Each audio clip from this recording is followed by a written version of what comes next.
Le quatrième dimanche de Carême est caractérisé par deux thèmes, celui de la joie et de la réconciliation. Ce dimanche a été dénommé par la tradition de l'Église Laetare. D'après le premier mot latin de l'antienne d'entrée, réjouissez-vous avec Jérusalem, exultez à cause d'elle, vous tous qui l'aimez. Joie et allégresse parce que le salut est proche, parce que malgré les trahisons répétées, Dieu n'abandonne pas son peuple, comme l'affirme la prière eucharistique de réconciliation numéro 1. Les trois lectures de ce dimanche sont toutes imprégnées de joie. La joie des enfants d'Israël en première lecture, qui célèbrent la Pâque et mangent les fruits du pays de Canaan, la terre promise.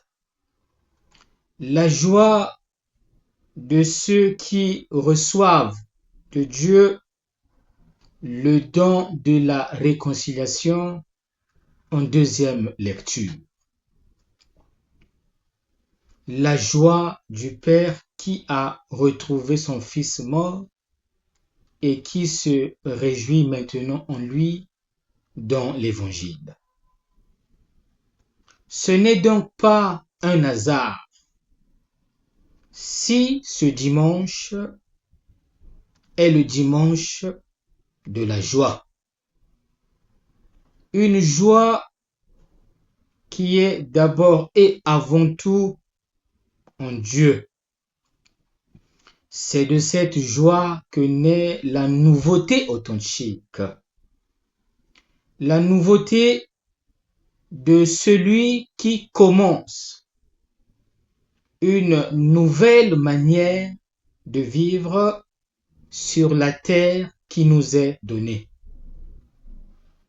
La nouveauté du pécheur pardonné qui devient une nouvelle créature, comme l'affirme l'apôtre Paul en deuxième lecture.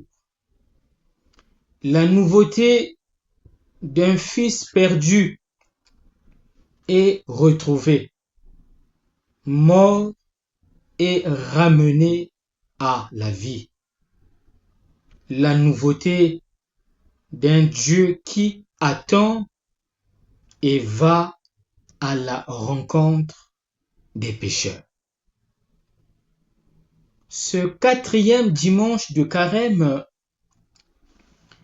est aussi caractérisé par la thématique de la réconciliation.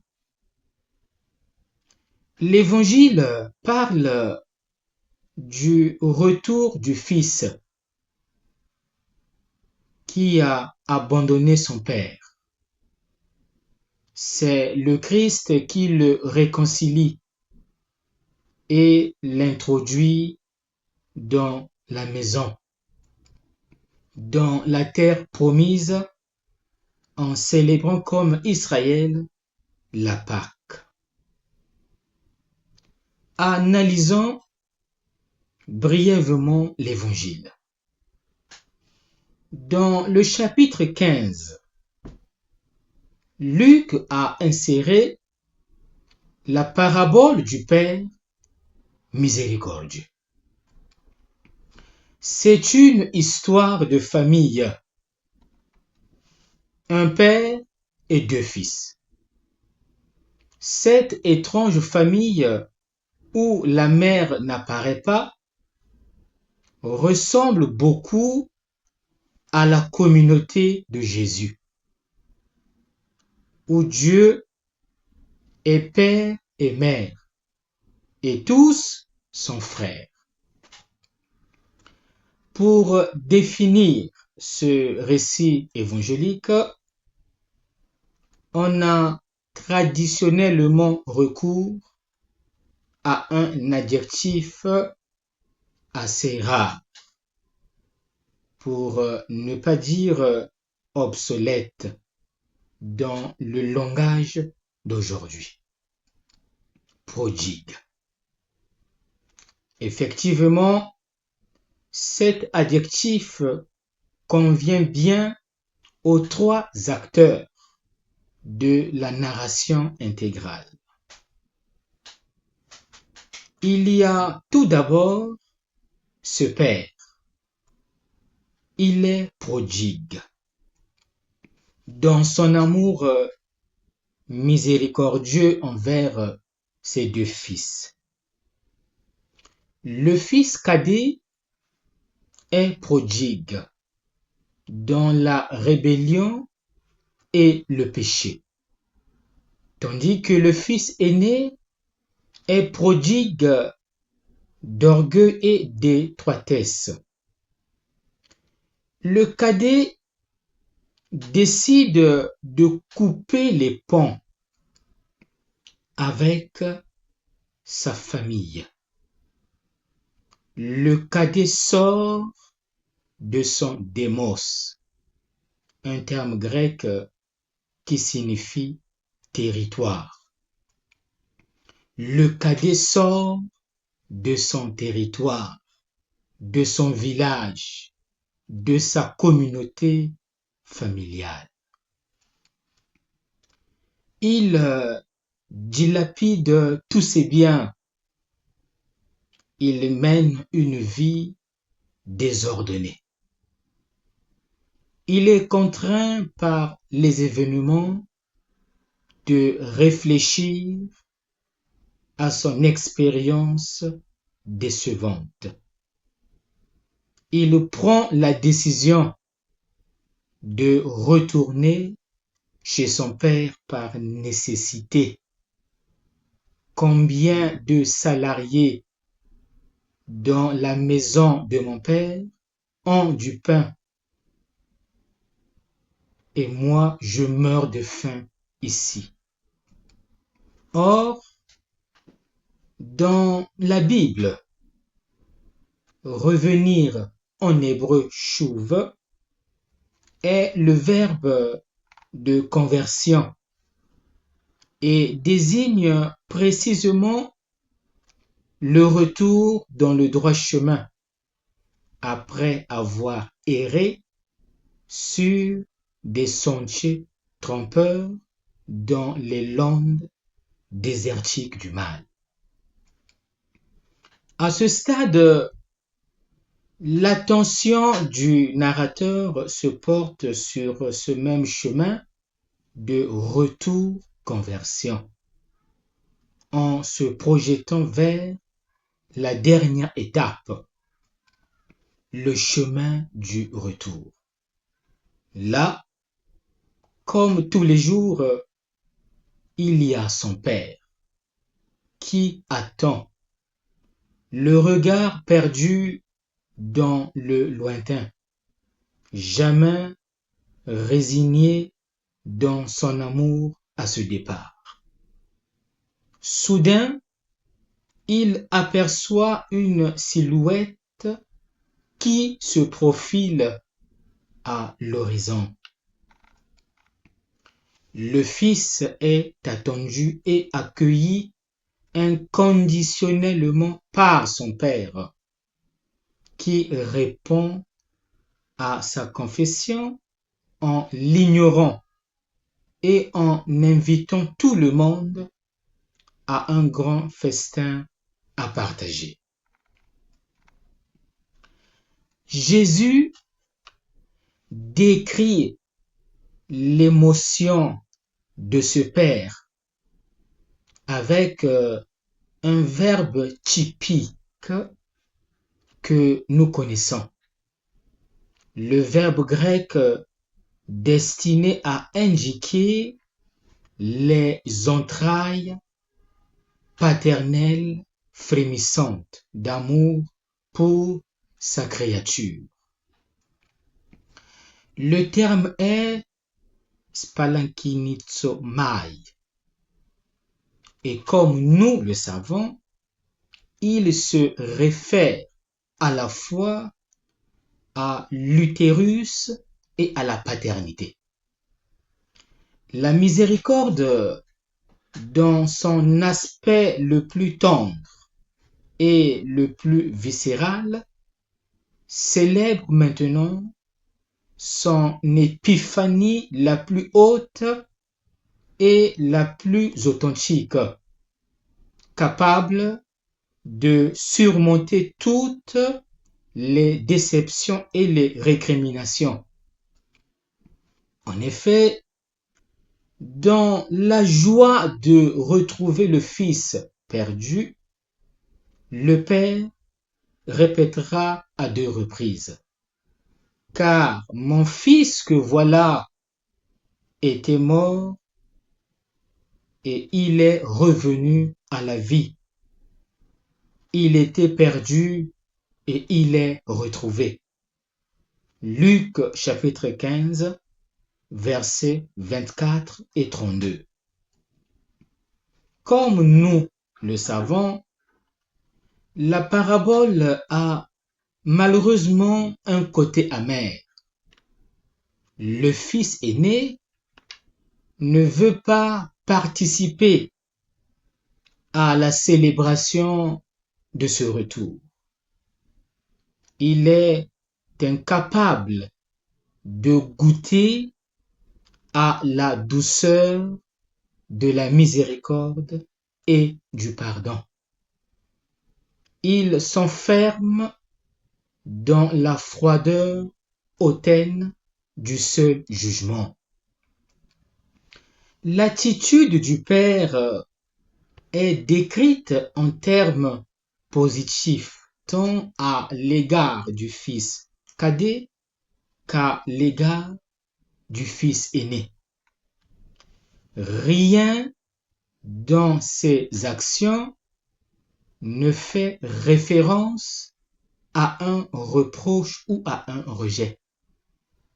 Au contraire, ce qui prévaut, c'est l'acceptation gratuite, le pardon et le besoin presque impératif de faire et de se réjouir, de festoyer. Que nous enseigne la parabole du Père miséricordieux? Quel est l'enseignement à retenir? La parabole du Père miséricordieux nous enseigne que le Père est miséricordieux. D'une manière générale, la miséricorde est désignée dans le Nouveau Testament par le mot grec eleos, qui indique le sentiment interne d'émotion,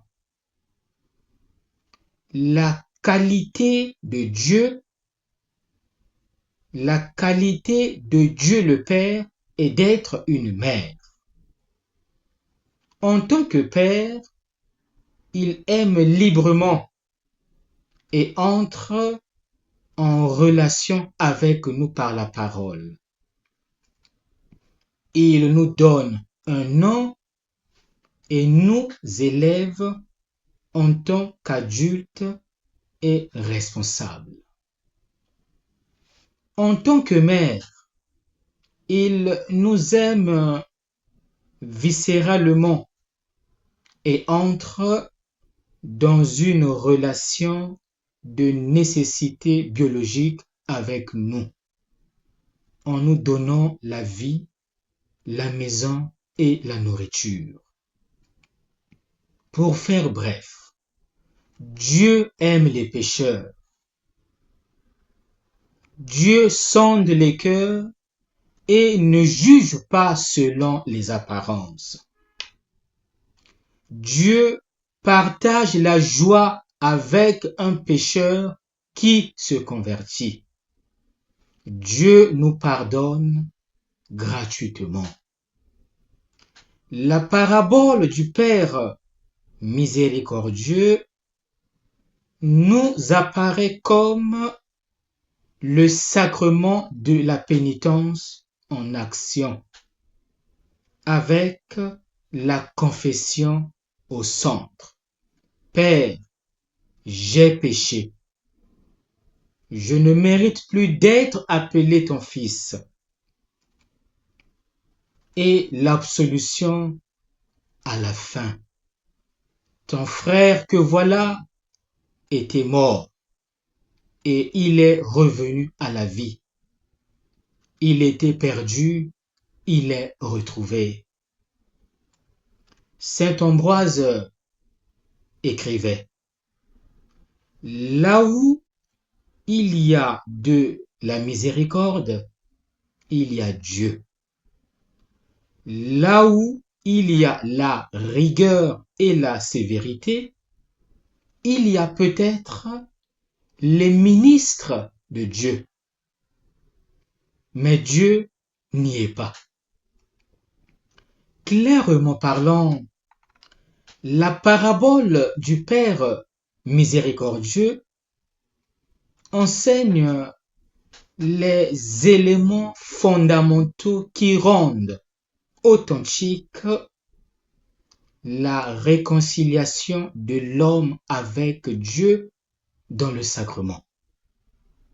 Le pénitent doit reconnaître sincèrement son état de péché et confesser en même temps la miséricorde de Dieu qui le conduit au repentir et l'incite à la conversion.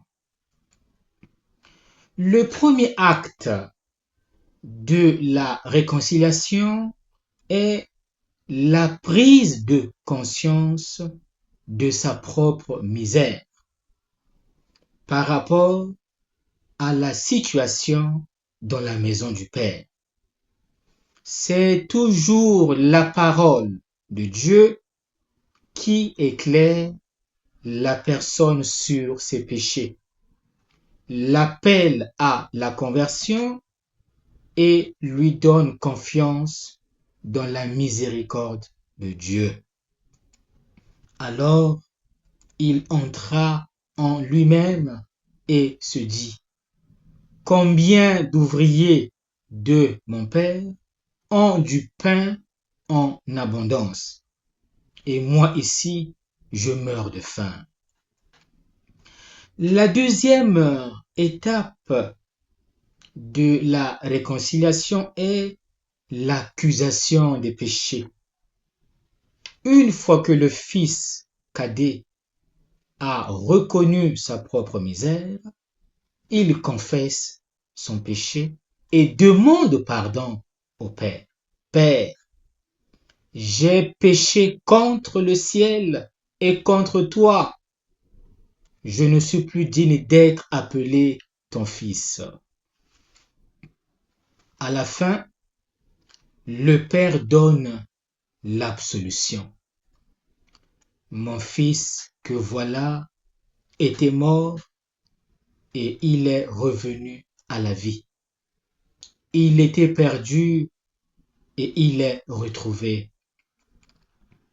Tout homme est l'œuvre façonnée de Dieu, même s'il ignore son Seigneur. Le Père de la parabole ne cesse d'aimer le pécheur et rien d'humain ne peut s'opposer à la miséricorde qui prévaut. C'est pourquoi Jésus déclare en Matthieu 9, verset 13, « Je veux la miséricorde, non le sacrifice. » En effet, Je ne suis pas venu appeler des justes, mais des pécheurs.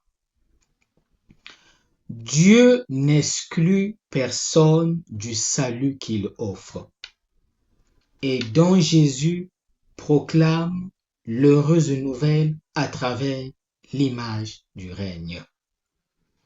Non seulement Dieu n'exclut personne de son salut, mais il accorde priorité aux pécheurs, envers qui il se montre rempli de prévenance et de miséricorde.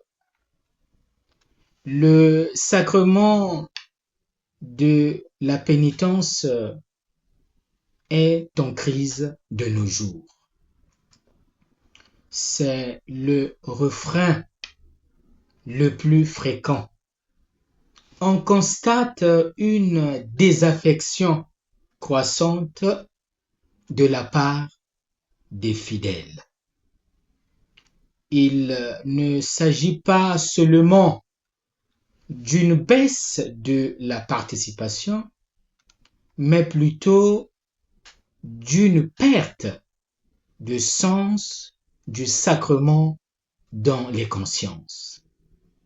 La crise est avant tout qualitative, due à la perte des valeurs sous-jacentes. En effet, la catégorie du péché sur le plan existentiel est devenue obsolète. La perception de la signification du péché dans la conscience moyenne a disparu. Cette disparition est due au passage d'une culture sacrée à une culture sécularisée qui ne considère plus le sacré comme l'horizon ultime des significations de l'existence. La crise du sens du péché n'est pas seulement négative, elle est ambivalente. La crise du sens du péché est donc due à la disparition de l'horizon religieux comme horizon d'interprétation de la vie. S'il existe une relation étroite entre le péché et la liberté, il existe une relation tout aussi étroite entre le péché et le sens de Dieu. Paradoxalement, un monde sans Dieu est un monde sans péché. Les actions négatives ne disparaissent pas, mais la conscience du péché est une conscience relationnelle que l'on a devant Dieu. Nous parlons du péché au sens biblique, donc en relation avec Dieu. Le péché ne peut être perçu que dans un horizon religieux.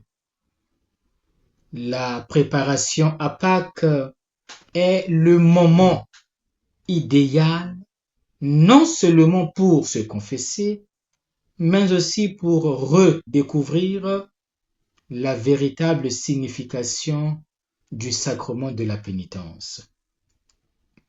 La manière la plus efficace de vivre Pâques nous est donnée dans le sacrement de la réconciliation. Ce n'est pas un hasard si l'évangéliste Jean place la transmission par le Christ du pouvoir de pardonner les péchés dans le contexte de Pâques. Aujourd'hui, ce qui est peut-être le sacrement le plus humain semble être devenu paradoxalement le moins populaire. Que faire pour que nos confessions soient fructueuses? Il nous faut faire un examen de conscience, éventuellement avec l'aide de quelques livres. Il existe des missels bien faits avec une liste de questions qui aident à bien se confesser. On peut aussi s'aider de la Bible pour faire un bon examen de conscience et répondre ainsi à des questions sur la vie de prière, la relation aux autres, la maîtrise de soi. Que devons-nous faire? Nous sommes à mi-carême, période propice à la conversion. Et l'Église nous propose aujourd'hui une catéchèse sur le sacrement de la réconciliation. Elle veut que nous arrivions purifiés à Pâques et nous montre le chemin privilégié de cette purification. Il est impérieux que nous redécouvrions l'importance du sacrement de la pénitence. Le carême est le temps du renouveau intérieur, de la rémission des péchés, au cours duquel nous sommes appelés à redécouvrir le sacrement de la pénitence et de la réconciliation qui nous fait passer des ténèbres du péché à la lumière de la grâce et de l'amitié avec Jésus. Nous ne devons pas oublier la grande force que ce sacrement a pour la vie chrétienne. Il nous fait grandir dans l'union avec Dieu. Il nous fait retrouver la joie perdue et expérimenter la consolation du sentiment. Pour cela, il ne nous reste plus qu'à conjuguer le verbe confesser. À quand remonte notre dernière confession? Dieu nous attend les bras ouverts et veut nous répéter cette phrase. Mon fils que voici était mort et il est revenu à la vie. Il était perdu et il est retrouvé.